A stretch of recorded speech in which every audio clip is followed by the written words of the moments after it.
नमस्कार प्रिय दर्शकों, स्वागत है आप सभी का हमारे YouTube चैनल दिव्य दर्शनम में। दोस्तों, आज मैं आपके लिए जो कहानी लेकर आई हूँ वो कहानी है हमारे पहाड़ों में बसी हम सबकी और चारों धामों की रक्षा करने वाली स्वयं माँ धारी देवी की कहानी। चलिए शुरू करते हैं। बहुत पुरानी बात है। एक परिवार में 7 भाई थे और वहाँ जन्म हुआ उनकी एकमात्र बहन का। अक्सर देखा जाता है कि इकलौती बहन को भाइयों से बहुत प्रेम मिलता है, लेकिन यह कहानी कुछ अलग थी। दरअसल जब ये कन्या पैदा हुई थी तब उसका रंग बहुत ज़्यादा सांवला था और विधि का विधान तो देखिए, जब उसके ग्रह नक्षत्र देखे गए तब पता चला कि उसके ग्रह उसके भाइयों के लिए अच्छे नहीं हैं। बचपन से इस कन्या को तिरस्कार का सामना करना पड़ा।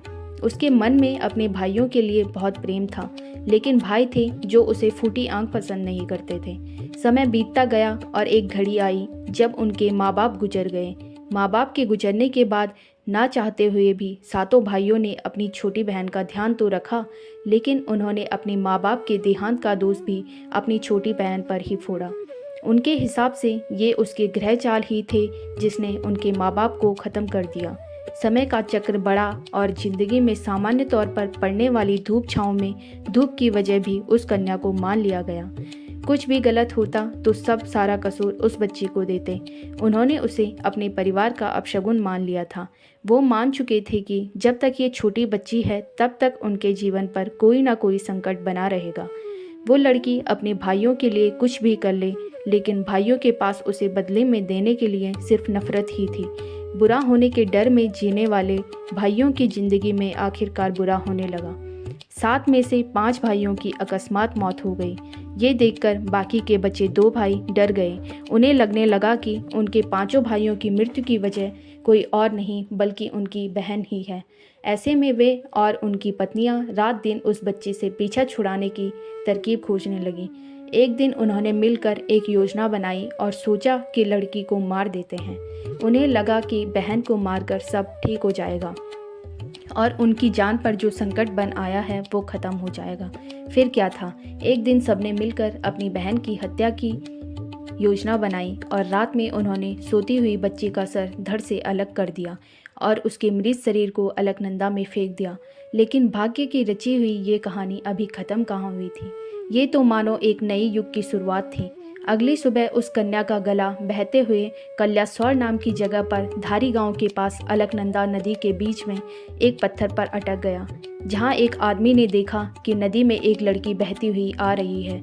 उसे लगा कि वो कन्या नदी में डूब रही है, लेकिन नदी के जल का प्रवाह इतना ज़्यादा था कि वो नदी में उतरकर उस कन्या को बचाने से डर रहा था। तभी उसे एक आकाशवाणी सुनाई देती है जो कहती है, डरो मत, मेरे पास आओ और मुझे बचाओ। तुझे कुछ नहीं होगा। तू जहाँ जहाँ पर पैर रखेगा मैं वहाँ पर तेरे लिए सीढ़ी बना दूंगी।